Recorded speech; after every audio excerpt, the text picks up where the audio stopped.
그날 어머니는 제 이름을 잊으셨습니다. 오늘도 수많은 마음들이 저마다의 안개 속을 걷고 있습니다. 마음이 머무는 곳, 여기는 밤안개 사연, 당신의 이야기가 시작되는 곳입니다.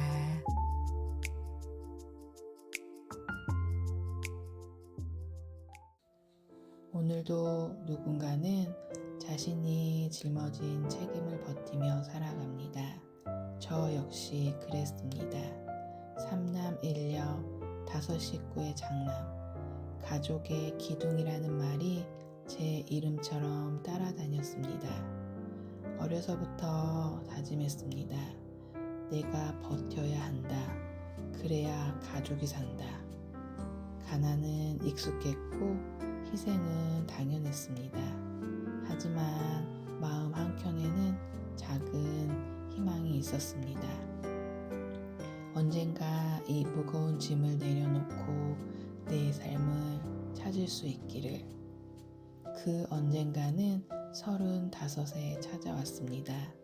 저보다 9살 어린 그녀, 지금의 아내, 긴 겨울 끝에 찾아온 봄 같았습니다.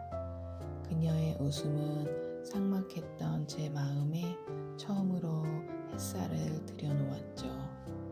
저는 믿었습니다. 이 사람과 함께라면 내 인생에도 평화가 오겠구나.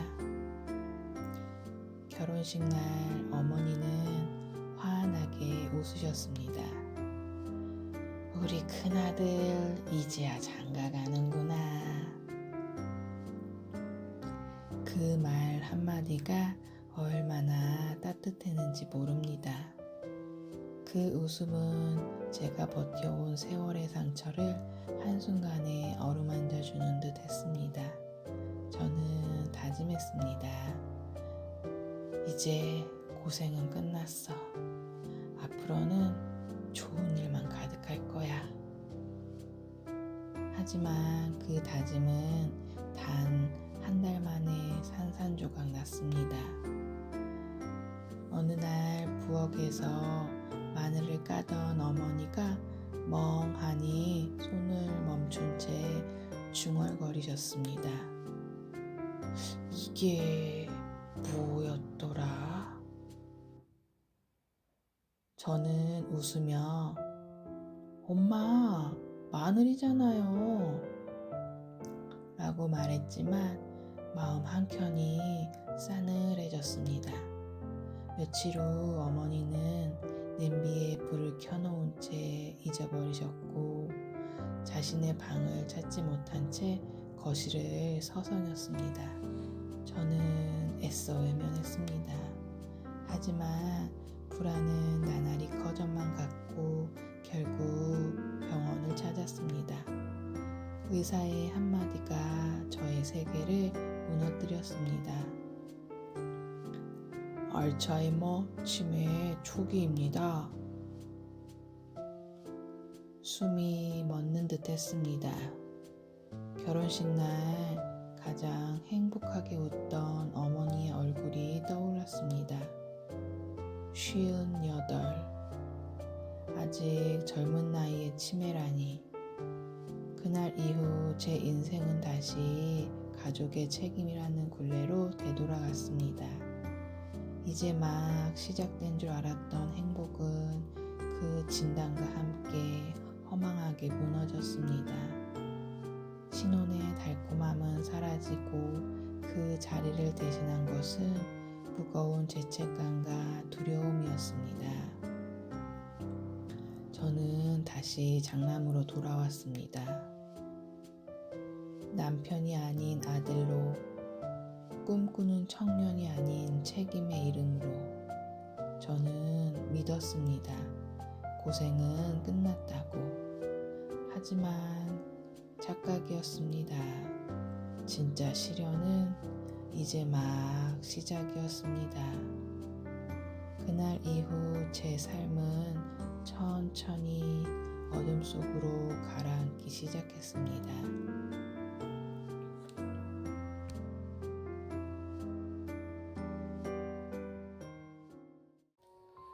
사람은 기억으로 살아간다고 하죠. 그런데 그 기억이 하나둘 지워진다면 우리는 여전히 나일 수 있을까요? 저는 매일 그 질문 속에서 무너져 갔습니다. 처음엔 단순한 건망증이라 여겼습니다. 요즘 스트레스가 많으시겠지? 피곤하셔서 그럴 거야. 그러나 시간이 지날수록 어머니의 눈빛은 점점 낯설어졌습니다. 저를 향하던 따뜻한 미소가 사라지고 그 자리를 대신한 건 처음 보는 사람을 향한 공허한 시선이었습니다. 어느 날 어머니는 제게 물었습니다. 이장님 아들 아니세요? 머리가 하얘졌습니다. 저는 억지로 웃으며 대답했습니다. 아니에요, 엄마. 저예요, 큰아들. 하지만 어머니는 믿지 않으셨고 어색한 미소와 함께 돌아서셨습니다. 그날 이후 어머니는 하루에도 몇 번씩 제 이름을 잊어버렸습니다. 어머니의 입에서 제 이름이 사라질 때마다 저는 살아있으면서도 세상에서 조금씩 지워지는 기분이 들었습니다. 제가 아들이 아니라면 저는 누구일까요? 기억에서 사라진 저는 어머니의 세상에서 존재하지 않는 사람이었습니다. 그것이 치매의 진짜 공포였습니다. 죽음보다 더 무서운 건 살아있으면서도 잊히는 것. 밤이면 어머니는 이불을 끌고 맨발로 마당에 나가셨습니다. 우리 엄마가 오신다. 방 따뜻하게 해둬야지. 어머니의 시간은 과거로 흘렀고 저는 달려가 손을 붙잡았습니다. 그 순간 넌 누구냐? 내 아들 어딨어? 그 외침이 제 가슴을 찢었습니다. 저예요, 엄마, 큰아들. 하지만 제 목소리는 어머니의 기억 속으로 스며들지 못했습니다. 그날 이후 저는 매일 어머니 곁에서 기도했습니다. 이름을 되찾는 일은 기억의 문제가 아니라 존재의 증명이고 사랑의 확인이었습니다. 어느 밤 문틈 사이로 들린 한마디. 그 사람 참 낯이 익다. 저는 멈춰섰습니다. 그래도 아직 엄마 안에는 내가 있구나. 그러나 그 희망은 오래가지 않았습니다. 다음 날 젊은 사람 혹시 우리 엄마 보셨어요? 저는 아무 말도 할 수 없었습니다. 어머니의 기억은 사라졌고 그 빈자리에 남은 건 저의 절망뿐. 그날 저는 처음으로 깨달았습니다. 기억이 사라진다는 건 사랑이 사라지는 일이라는 걸. 어머니의 세상에서 저는 사라졌지만 제 세상 속의 어머니는 여전히 그 자리에 계셨습니다. 엄마, 저예요, 큰아들.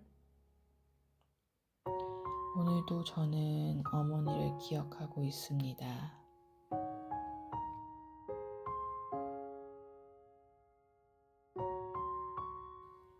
어머니의 기억이 서서히 사라져가던 무렵 우리 집은 조용히 무너지고 있었습니다. 웃음은 사라지고 그 자리를 한숨과 침묵이 채웠습니다. 아내는 아직 30이 되지 않았습니다. 첫 아이를 품에 안은 지 얼마 되지 않았지만 그 안에는 아이가 아니라 책임이 자라고 있었습니다. 아이가 울면 어머니는 방으로 달려와 소리치셨습니다. 그 울음 좀 그쳐! 시끄러워 죽겠네.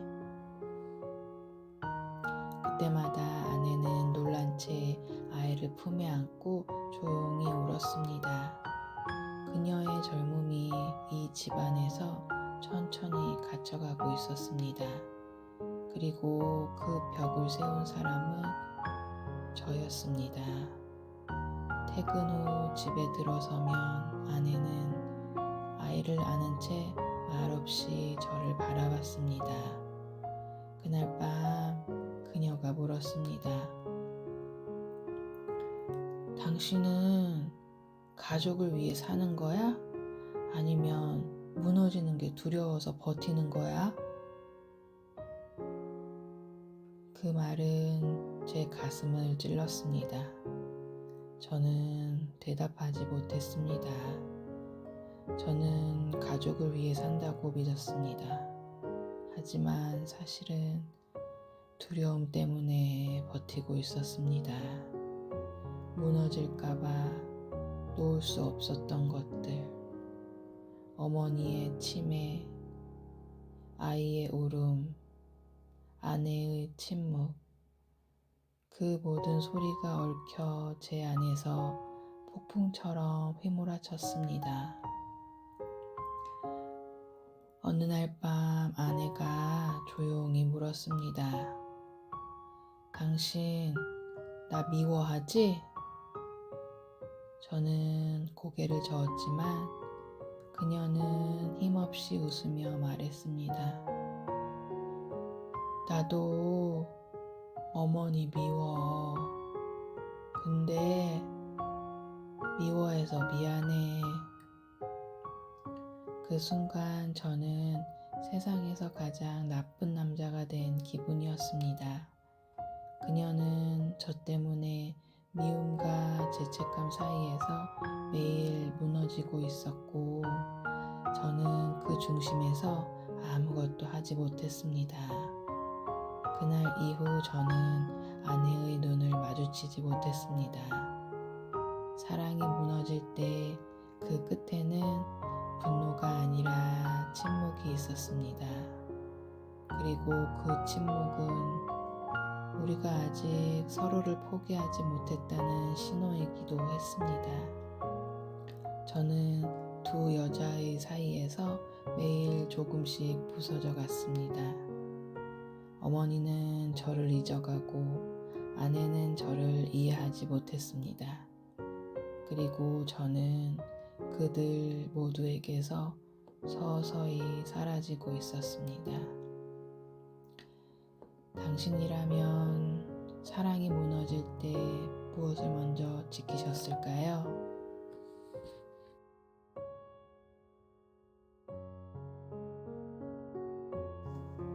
사랑하는 사람을 미워해 본 적이 있습니까? 그리고 그 미움 때문에 스스로를 용서할 수 없었던 적이 있나요? 저는 그 두 감정의 경계에서 매일 무너져 갔습니다. 처음엔 참으려 했습니다. 하지만 어머니의 증상은 날이 갈수록 심해졌고 집안 공기는 무겁게 가라앉았습니다. 저는 점점 어머니를 피하기 시작했습니다. 문득 그런 제가 너무 싫었습니다. 왜 이러지? 나는 아들이잖아. 그러나 동시에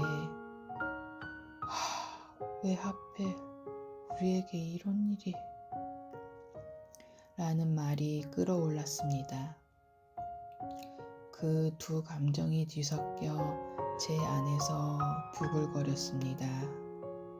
어느 날 밤 어머니가 부엌불을 켠 채 잠드셨습니다. 저는 그 불빛을 보며 서 있었습니다. 화가 났고 미웠습니다. 엄마, 제발 그만 좀 해.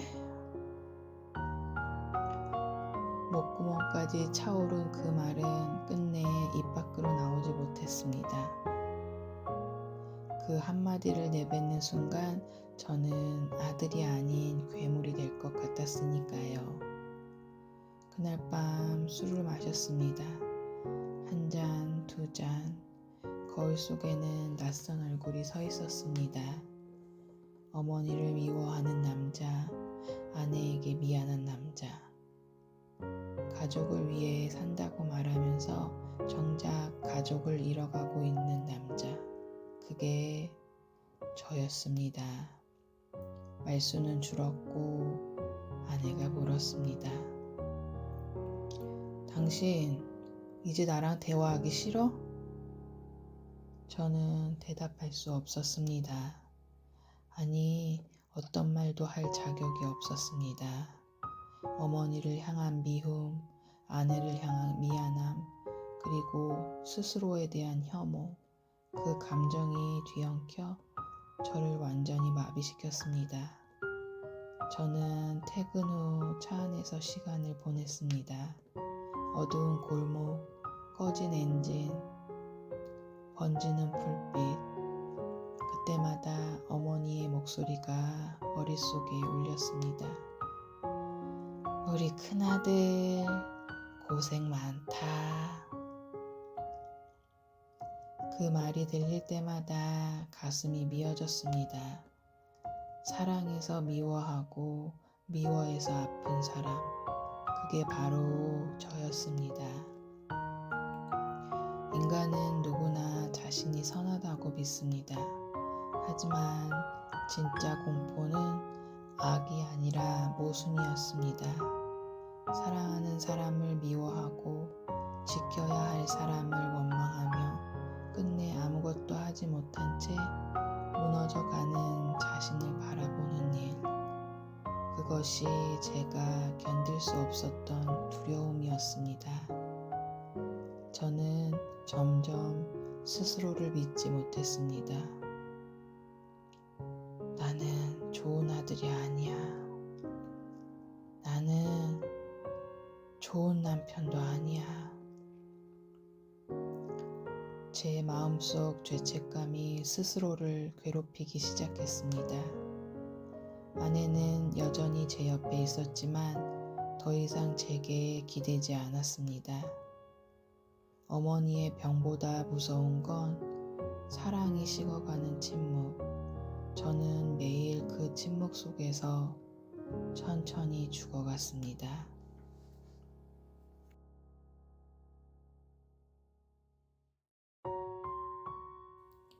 어머니를 요양원에 모시던 날 제 마음속엔 이상한 안도감이 들었습니다. 이제 조금은 숨 쉴 수 있겠구나. 하지만 그 평화는 너무 짧았습니다. 며칠 후 전화가 왔습니다. 어머님이 통제가 어렵습니다. 밤마다 밖으로 나가려 하세요. 저는 급히 아내와 함께 달려갔습니다. 복도 끝에서 어머니는 울고 계셨습니다. 나 집에 갈래. 나 여기 싫어. 그 한마디에 모든 숨이 막혔습니다. 그날 밤 저는 요양원 입구 벤치에 앉아 하염없이 울었습니다. 그러나 그것은 시작에 불과했습니다. 첫 요양원에서 퇴소 요청이 온 뒤 두 번째, 세 번째, 네 번째 모두 같은 말이 돌아왔습니다. 죄송하지만 다른 시설을 알아보셔야 할 것 같습니다. 어머님이 다른 환자들에게 손찌검을 하십니다. 밤새 문을 두드리고 울고 계십니다. 시설을 옮길 때마다 어머니는 점점 더 혼란스러워 하셨습니다. 여긴 어디야? 나 왜 여기 있어? 저는 대답할 수 없었습니다.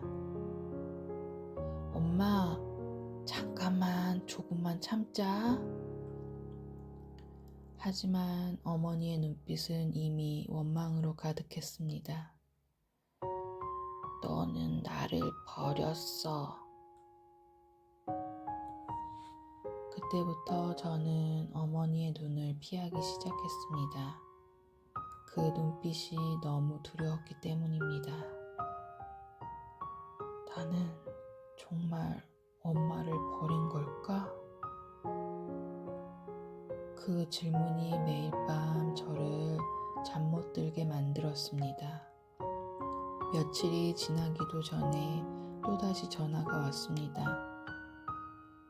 죄송하지만 더 이상 이곳에서는 케어가 어렵습니다.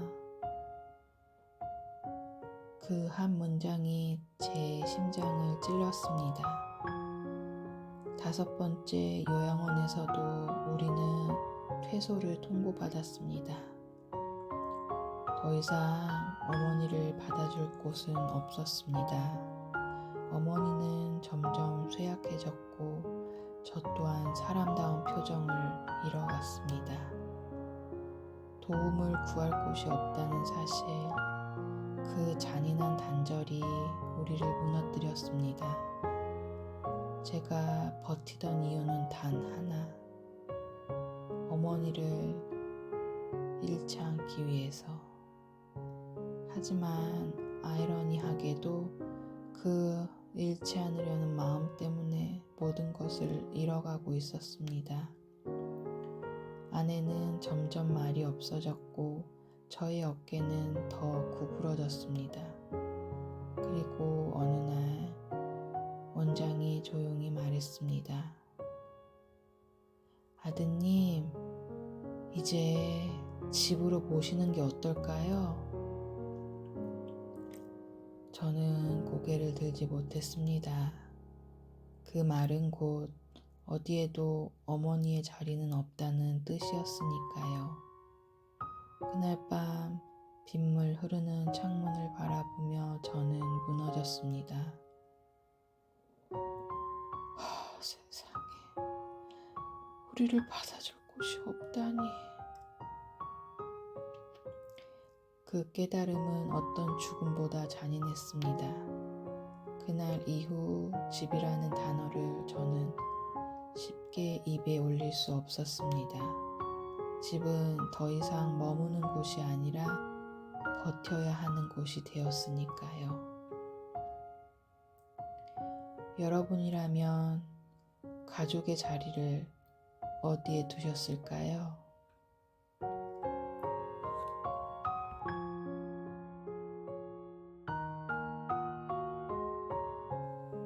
그날은 유난히 하늘이 맑았습니다. 바람은 잔잔했고 구름은 느리게 흘렀습니다. 그 평온한 하늘 아래 저는 어머니를 다시 집으로 모셨습니다. 의사는 말했습니다. 이젠 집에서 편히 모시는 게 좋겠습니다. 그 말의 의미를 저는 알고 있었습니다. 어머니의 시간이 얼마 남지 않았다는 것. 저는 차 안에서 조용히 오랫동안 울었습니다. 어머니는 침대에 누워 창밖을 바라보고 계셨습니다. 치매로 흐려진 눈동자였지만 그날만큼은 묘하게 맑고 따뜻했습니다. 저는 조심스레 다가가 그 손을 잡았습니다. 어머니의 손, 어린 시절의 기억처럼 따뜻한 손. 엄마, 저예요, 큰아들. 어머니는 저를 바라보며 잠시 미소를 지었습니다. 그리고 아주 조용히 제 머리를 쓰다듬으셨습니다. 우리 아들, 고생했다. 그 짧은 말 한마디에 수년간 버텨온 고통과 억눌러왔던 죄책감과 분노, 끝내 울지 못했던 눈물이 한순간에 터져나왔습니다. 저는 어머니의 손을 붙잡고 소리 없이 흐느꼈습니다. 어머니는 아무 말도 말하지 않으셨지만 그 침묵 속에 모든 말보다 깊은 사랑이 있었습니다. 그날 저는 오랜 시간 동안 처음으로 아들로 돌아갈 수 있었습니다. 잠시 후 어머니는 눈을 감으셨고 다시는 저를 알아보지 못하셨습니다. 그러나 괜찮았습니다. 단 한 번의 순간 어머니는 분명 저를 알아보셨으니까요. 그리고 그 한순간의 기억이 제 삶 전체를 붙잡아 주었습니다. 세상에서 가장 따뜻한 손길은 늘 마지막 순간에 남습니다. 그날의 손길은 제게 남은 모든 상처를 덮어주었습니다. 그것이 어머니가 제게 남기고 간 마지막 사랑이었습니다. 그날 이후 저는 더 이상 어머니의 이름을 소리내어 부르지 못했습니다. 대신 매일 밤 속으로 조용히 말합니다. 엄마, 이제 알아요. 엄마가 나를 얼마나 사랑하셨는지.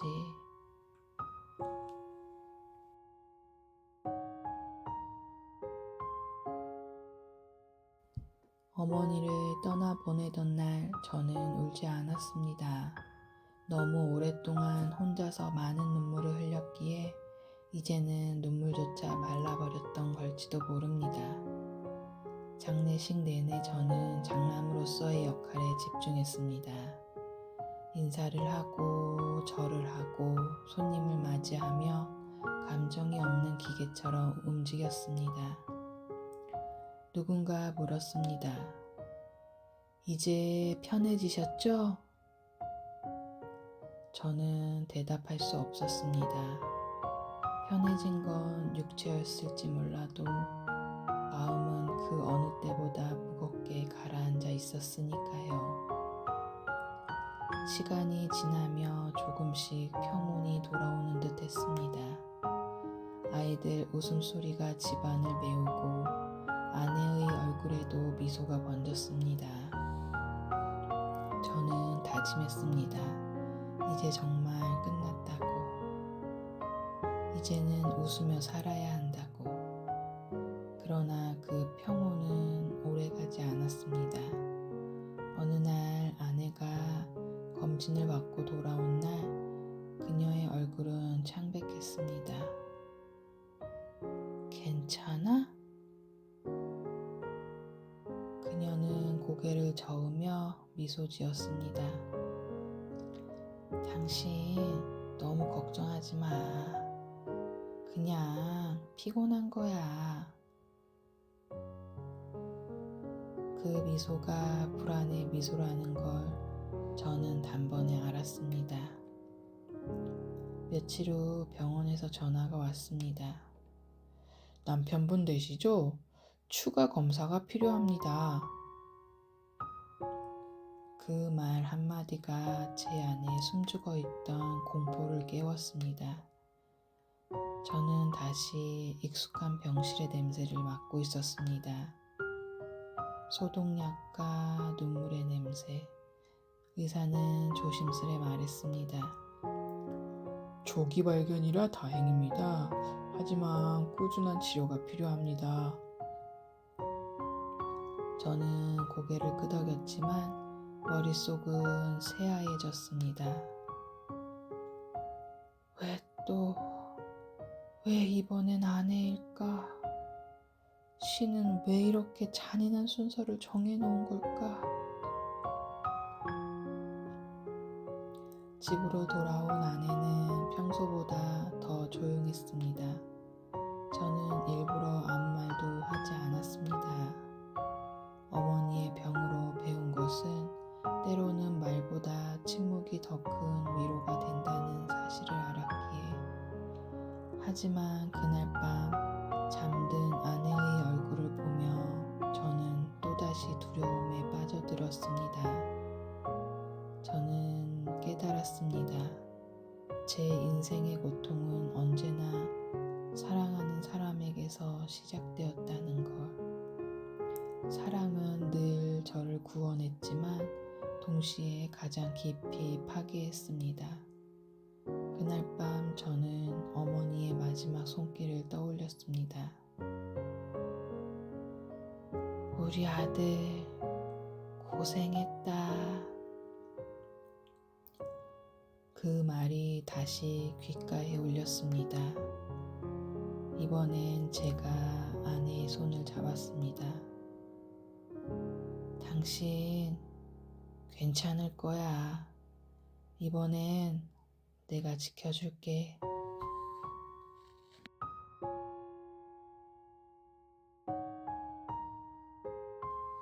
어머니, 당신이 떠나신 지 어느덧 4년이 흘렀습니다. 저는 오늘 조용히 당신께 편지를 씁니다. 지금 제 옆에는 아내가 누워 있습니다. 그녀의 얼굴은 창백하지만 여전히 따뜻한 미소를 짓고 있습니다. 어머니, 당신이 세상을 떠난 날 저는 약속했습니다. 당신이 제게 준 사랑을 누군가에게 그대로 전해주겠다고. 그런데 그 약속을 지키는 일이 이렇게 어려울 줄은 몰랐습니다. 아내가 아프다는 소식을 들은 날 저는 다시 당신의 병실에 서 있는 기분입니다. 같은 냄새, 같은 공기, 같은 두려움. 그러나 이번에는 달랐습니다. 이번엔 도망치지 않겠습니다. 당신이 제게 남겨준 마지막 손길이 제 안에 무너진 모든 것을 붙잡아주고 있었으니까요. 그날 당신 손끝이 제 머리를 쓰다듬던 감촉이 아직도 제 손에 남아있습니다. 그래서 이번엔 제가 그 손길이 되려 합니다. 아내가 불안해할 때 저는 그녀의 손을 꼭 잡고 말합니다. 괜찮아. 다 지나갈 거야. 어머니, 당신이 제게 그랬던 것처럼 저도 아내를 위해 버티고 있습니다. 당신이 남긴 건 단순한 슬픔이 아니었습니다. 고통 속에서도 사랑을 지켜내는 방법, 그리고 삶이 아무리 잔인하더라도 끝내 희망을 놓지 않는 마음이었습니다. 이제야 이해합니다. 당신이 왜 그렇게 힘들어도 웃으셨는지. 당신은 고통 속에서도 사랑을 잃지 않으셨습니다. 그것이 당신이 남기고 간 가장 위대한 유산입니다. 어머니, 아직은 제 아내를 너무 빨리 데리고 가지 말아주세요. 아이들이 아직 어리고 아내에게 해줘야 할 사랑이 많이 남았습니다. 언젠가 그 모든 사랑을 쏟아낸 뒤 당신이 계신 곳으로 제가 가게 된다면 그때는 제가 먼저 당신을 꽉 안아드리겠습니다. 어머니, 사랑합니다. 그리고 감사합니다.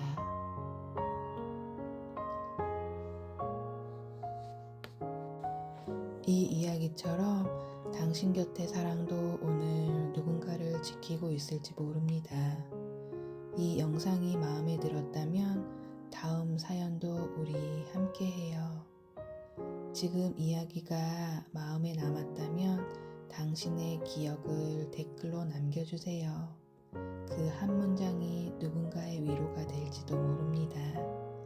지금 당신의 이야기를 남겨주세요.